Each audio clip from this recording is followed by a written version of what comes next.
बिस्मिल्लाहिर्रहमानिर्रहीम। चंद बातें शायद जिन पे हमें गुफ्तगू करनी चाहिए वो ये है कि बहैसियत पेरेंट्स हम अपने बच्चों से बहुत ज़्यादा तवक्कात रखते हैं। हम चाहते हैं कि हमारे बच्चों में वो तमाम खसूसियात और वो तमाम खूबियाँ पाई जाएं जिनकी ख्वाहिश बहैसियत पेरेंट्स हम रख रहे हैं। अब मसला ये है कि क्या हमारे बच्चे हमारी इन ख्वाहिशात को पूरा करने के लिए पैदा हुए हैं या उनकी अपनी भी कोई ज़िंदगी है।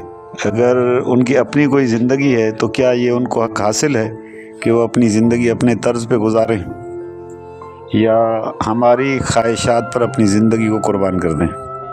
बच्चे सोचें या ना सोचें, बड़ों को ज़रूर सोचना चाहिए कि क्या हम उनकी आज़ादी को कैद करके अपनी ख्वाहिशात उन्हीं के ज़रिए से पूरी करवाएं जो हम अपने आप से पूरी न करवा सकें। तो ये ख्वाहिशात अगर पूरी हो भी जाएं तो क्या ज़िंदगी में हम इत्मीनान हासिल करेंगे और वो ज़िंदगी हमें मुतमईन रखेगी। इस ज़ाविये से मैं अक्सर सोचता हूँ कि अल्लाह ने जिस तरीके से हमें एक ज़िंदगी दी और हमने अपने हिसाब से जिस तरीके से जो हमारी अंडरस्टैंडिंग थी, जो हमारा इल्म था, जो लोगों के ज़रिए हमें मालूमात हासिल हुई और जो मौक़े हमें मिले और जिस तरीके की आज़ादाना ज़िंदगी हमने गुजारी है, क्या ये हमारे बच्चों का हक़ नहीं है कि हम अपने बच्चों को वो ज़िंदगी गुजारने दें और बहैसियत सपोर्टर उनके साथ खड़े रहें और जहाँ वो धूप महसूस करें तो हम छाँव बनकर उनके साथ खड़े रहें